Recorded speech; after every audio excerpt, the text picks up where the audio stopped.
Assalamualaikum warahmatullahi wabarakatuh. Perkenalkan, nama saya Muhammad Ilham Majid dengan NIM 22210100438. Di sini saya akan sedikit menjelaskan tentang pengelolaan kelas di sekolah dasar. Pengelolaan kelas di sekolah dasar memiliki latar belakang, yaitu pengelolaan kelas merupakan salah satu aspek krusial dalam proses pembelajaran di sekolah dasar. Keberhasilan pembelajaran tidak hanya ditentukan oleh kurikulum yang diterapkan, tetapi juga oleh bagaimana lingkungan belajar yang dikelola secara efektif oleh guru. Dan guru memiliki peran utama dalam menciptakan suasana kelas yang kondusif agar siswa dapat belajar dengan nyaman dan optimal di dalam kelas. Pengelolaan kelas juga memiliki jenis-jenis, yaitu diantaranya satu, pengelolaan kelas berbasis pendekatan, yaitu pengelolaan kelas mengacu pada berbagai strategi yang digunakan oleh guru untuk menciptakan lingkungan belajar yang kondusif dan efektif. Setiap pendekatan memiliki karakteristik, kelebihan dan kelemahannya masing-masing, serta dapat disesuaikan dengan kondisi kelas dan kebutuhan siswa. Berikut adalah beberapa jenis pendekatan dalam pengelolaan kelas, yaitu yang pertama, pendekatan otoriter, yaitu model pengelolaan kelas ini di mana guru memiliki kendali penuh atas seluruh aspek pembelajaran.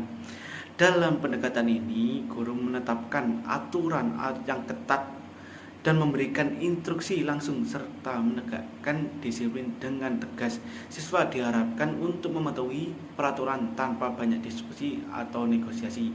Ciri-ciri pendekatan ini yaitu satu, guru memegang penuh kendali, memiliki aturan yang ketat, menekankan pada disiplin. Yang kedua, komunikasi satu arah, guru sebagai pusat pembelajaran. Dan pendekatan ini juga cocok untuk situasi yang memerlukan kontrol kuat tetapi dapat membatasi kreativitas siswa. Jenis pendekatan yang kedua yaitu pendekatan demokratis. Pendekatan demokratis dalam pengelolaan kelas adalah metode yang menekankan keterlibatan aktif siswa dalam pengambilan keputusan, dalam pembuatan aturan dan pelaksanaan kegiatan pembelajaran. Dalam pendekatan ini, guru berperan hanya sebagai fasilitator yang memberikan kebebasan kepada siswa untuk berpartisipasi, tetapi tetap dalam batasan yang telah disepakati bersama. Ciri-ciri pendekatan ini demokratis adalah satu, guru dan siswa bekerja sama dalam menetapkan aturan dan keputusan. Dan yang kedua, komunikasi dua arah, siswa aktif berpartisipasi. Yang ketiga, mendorong kemandirian, tanggung jawab dan kerjasama. Dan jenis pendekatan yang ketiga ya pendekatan permisif. Pendekatan permisif adalah pengelolaan kelas adalah metode yang dimana guru memberikan kebebasan sangat besar kepada siswa dalam menentukan aturan dan menjelaskan proses pembelajaran.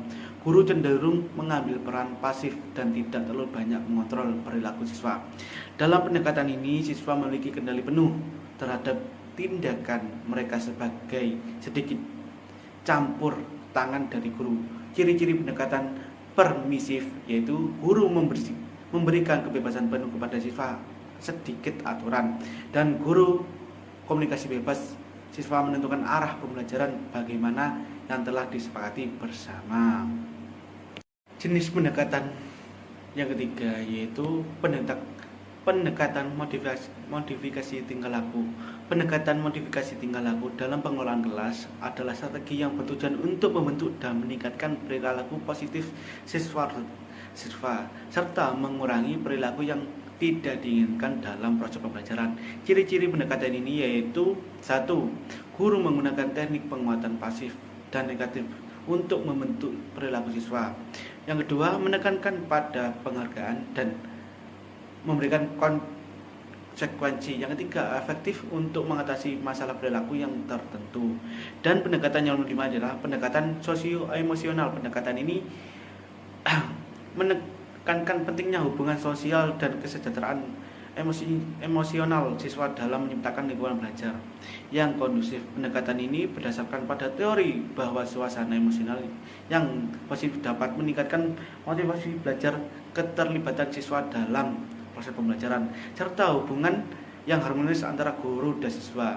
Ciri-ciri pendekatan sosio-emosional ini yang pertama adalah guru membangun hubungan positif dengan siswa, menciptakan suasana yang aman dan nyaman.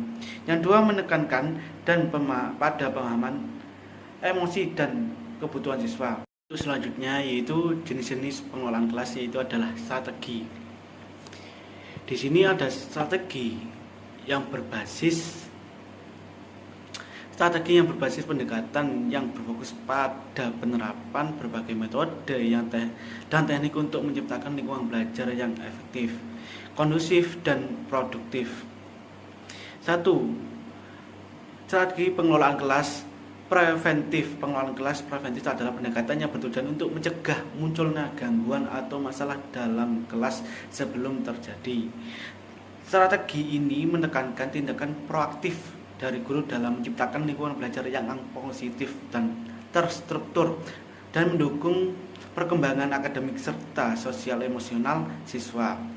Prinsip-prinsip pengelolaan kelas preventif ini adalah: 1. Guru mencegah timbulnya masalah dengan menciptakan lingkungan belajar yang kondusif. Dan yang kedua adalah strategi pengelolaan kelas dengan kuartif. Pengelolaan kelas kuartif adalah pendekatan yang menitik beratkan pada respon guru terhadap perilaku siswa setelah munculnya masalah di dalam kelas. Berbeda dengan pendekatan preventif yang bersifat pencegahan. Pendekatan kuartif ini lebih bersifat korektif yang berfokus pada bagaimana mengatasi gangguan yang ketidaktertiban pada yang sudah terjadi.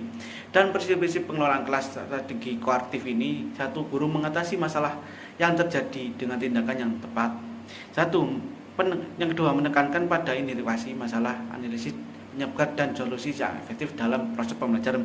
Yang ketiga, proses strategi pengembangan kelas merupakan pendekatan berorientasi pada tumbuhnya perkembangan siswa yang aspek akademik, sosial, dan emosional. Pendekatan ini tidak hanya berfokus pada pencegahan maupun koreksi perilaku, tetapi juga menciptakan lingkungan belajar yang mendukung pengembangan karakter, kemandirian, dan keterampilan siswa dalam jangka panjang. Prinsip-prinsip pengelolaan kelas pengembangan yaitu: 1. Guru berfokus pada pengembangan potensi siswa secara holistik. Yaitu yang ketiga, yaitu jenis-jenis pengelolaan kelas ada dimensi. Dimensi pengelolaan kelas yaitu pengelolaan kelas yang efektif tidak hanya berfokus pada suatu aspek tertentu, tetapi melibatkan berbagai dimensi yang saling berhubungan. Dimensi-dimensi ini membantu guru dalam menciptakan lingkungan belajar yang optimal, tertib, dan kondusif bagi perkembangan siswa.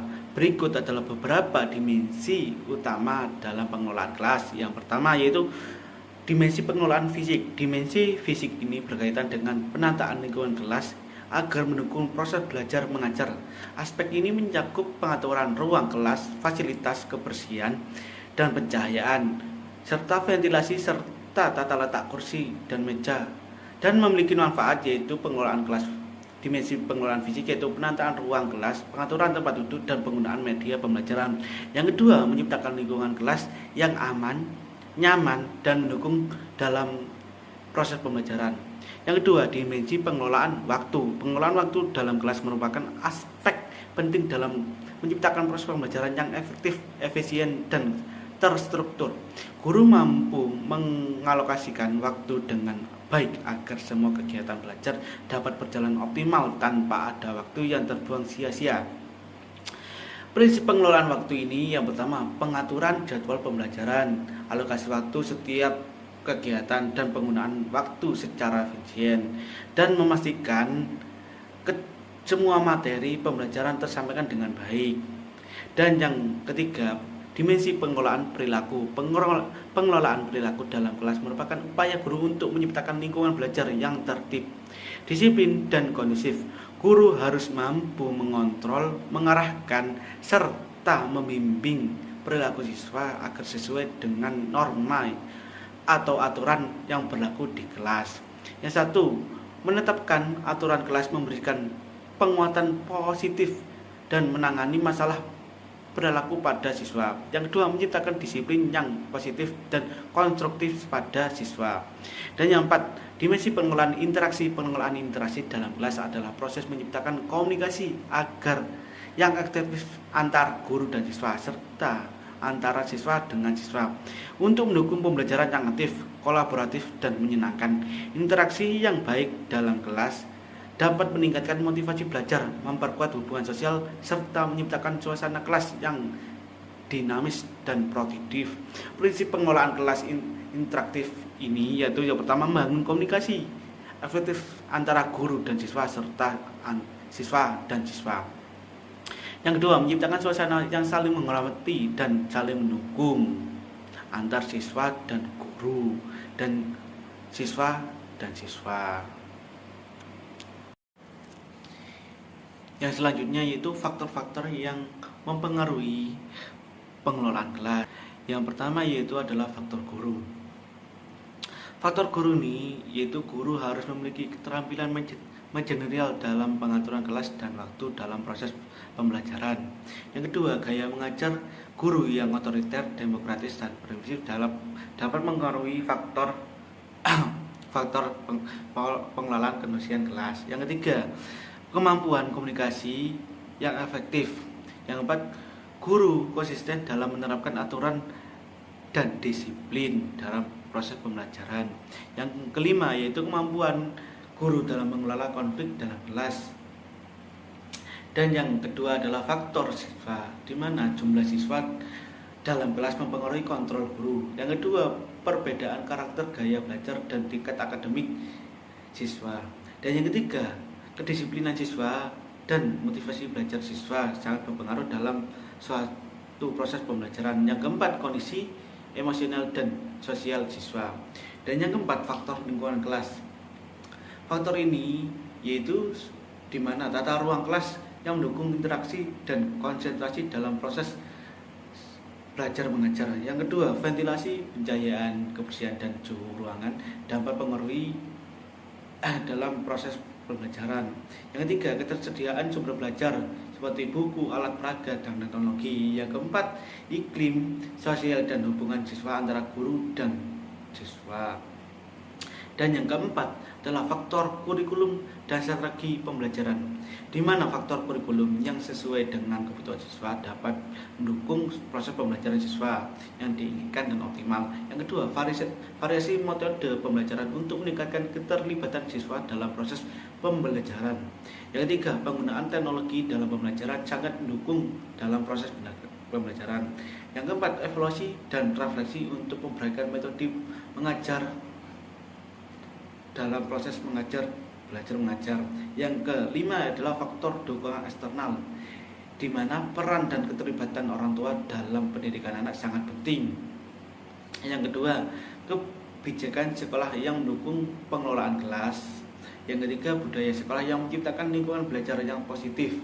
Dan yang keempat, dukungan dari sesama guru dan staf sekolah dapat memberikan peran positif dalam proses pembelajaran siswa. Sekian penjelasan saya tentang pengelolaan kelas. Kurang lebihnya mohon maaf. Assalamualaikum warahmatullahi wabarakatuh.